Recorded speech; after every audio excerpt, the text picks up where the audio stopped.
दोस्तों, देश में बहुत कुछ हो रहा है। एक तरफ तो बिहार के सीईओ मतलब मुख्य निर्वाचन अधिकारी 243 विधायकों की रिपोर्ट राज्यपाल को सौंप चुके हैं। अब उसके बाद राज्यपाल की मर्जी होगी किसे बुलाते हैं, किसे न्योता देते हैं मुख्यमंत्री बनने के लिए, या कौन बहुमत दल के नेता होने का दावा पेश करता है।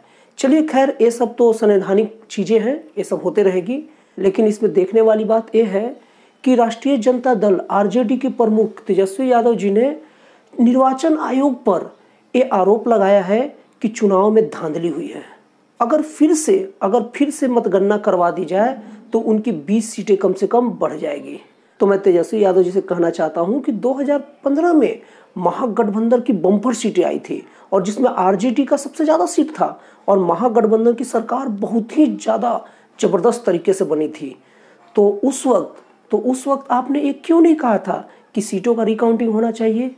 अब ये मत कह दीजिएगा कि उस वक्त तो मैं बस सिर्फ 26 साल का था, एक 26 साल का लड़का क्या जानेगा, ये बात मत कहिएगा। और यही नहीं, जो आपके जिगरी साथी हैं जैसे कांग्रेस पार्टी, उनकी कई राज्यों में सरकार है, तो उनके चुनाव के बाद आप ये बात क्यों नहीं कहते कि फिर से रिकाउंटिंग कराया जाए।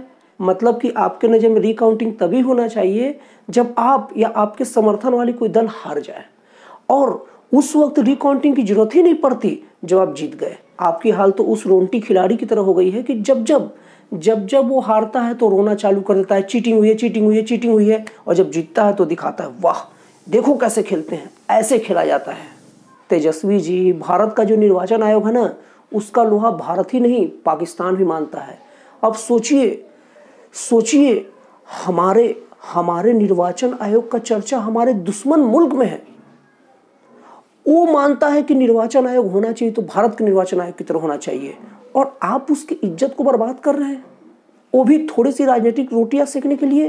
तेजस्वी यादव जी अकेले अपने दम पर 75 सीटें आरजेडी लेके आए हैं। आप अपने दम पर 75 सीटें लेके आए हैं, एक कम कोई काबिल तारीफ बात नहीं है। आप अगर इसी तरह से लगे रहें तो अगले बार आपकी बहुमत आ जाएगी। आप इसी तरह रोंटी खिलाड़ी की तरह हाल करते रहे ना, तो अगले बार सीटें भी घट सकती है। सुनील अरोड़ा जी ने क्या कहा, उन्होंने कहा कि हम किसी भी विपक्षी पार्टियों के बातों का जवाब नहीं देते, वो उनको तय करना वो क्या कह रहे हैं और क्या सुन रहे हैं। मुझे कुछ नहीं कहना है, जनता देख रही है। हाँ तेजस्वी जी, जनता देख रही है, और आप इस चीज़ को समझिए। देखिए, सीखने की प्रक्रिया किसी के साथ भी हो सकती है, और आदमी अपने विरोधियों से भी सीख सकता है, और आप अपने विरोधी पार्टी भाजपा से सीखिए। वो चुनाव हारने के बाद कभी भी निर्वाचन आयोग के ऊपर दोष नहीं मरता, वो सीधे ये कहता है कि अगले बार कुछ अच्छा करेंगे, हमसे यहाँ गलती हो गई है। अगर आपको याद होगा तो याद कर लीजिए, अक्सर आपकी बातों में रहता है कि मैं तो उसमें छोटा बच्चा था। आप उस वक्त 26 साल के थे, तो आपको याद बहुत अच्छे से होगा। उस वक्त जब आपकी सरकार बनी थी तो भाजपा ने एक बार भी अपना ठिकरा निर्वाचन आयोग पर नहीं ठोका था, सीधे अपनी हार को स्वीकार की थी, और उस वक्त भी केंद्र में भाजपा की सरकार थी। भले नरेंद्र मोदी जी पूरा आक्रामक तरीके से आप लोग के विरोध में बातें कर रहे थे, लेकिन निर्वाचन आयोग पर उनका कोई नियंत्रण नहीं था, और ये इस बात का सबसे बड़ा प्रमाण था कि वो चुनाव हार गए थे। उन्होंने निर्वाचन आयोग पर दोष नहीं ठोका, ये उनके लिए बहुत प्लस पॉइंट होता है, और जनता भी ये सब चीज़ें देखती है। आप हार चुके हैं, हार को स्वीकार कर लीजिए। चुनाव है, हार जीत लगा ही रहता है, हारने में कोई शर्म की बात नहीं है। और दोस्तों, अगर दूसरी बात करें तो इस देश में पटाखों का मुद्दा तो बड़ा गर्म है।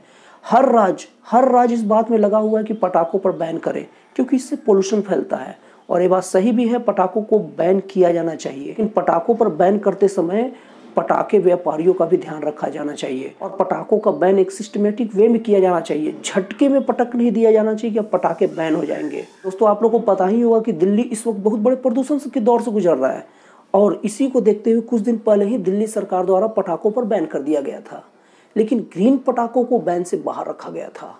लेकिन एकाएक अभी हाल ही में ग्रीन पटाखों को भी बैन कर दिया गया।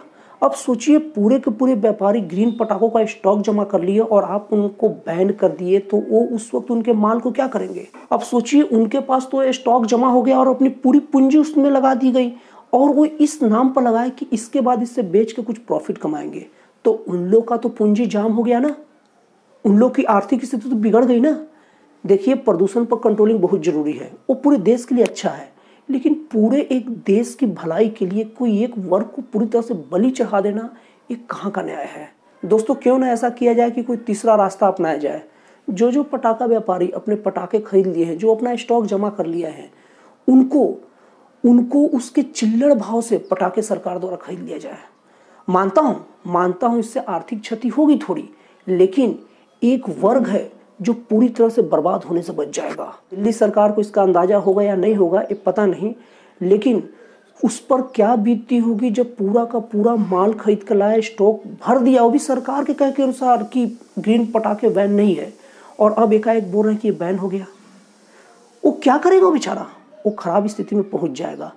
सोचिए, देश में करोड़ों रुपए, अरबों रुपए अलग अलग जन कल्याणकारी योजनाओं के लिए बांट दी जाती है, तो क्या पटाखे बैन करने के कारण जो देश का भला हुआ है और उससे जो क्षतिग्रस्त हुआ है हमारा एक पटाखा व्यापारी, पूरा का पूरा ग्रुप क्षतिग्रस्त हुआ है, तो क्या उनको क्षतिपूर्ति नहीं दी जा सकती? ये क्या जन कल्याण के लिए नहीं होगा?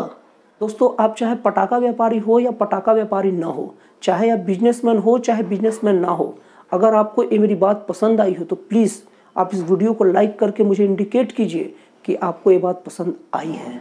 दोस्तों, आप लोग से मेरा एक प्रबल अनुरोध है कि मेरी इन बातों पर गहनता से विचार किया जाए, और अगर ये पसंद आए तो इसे शेयर भी किया जाए।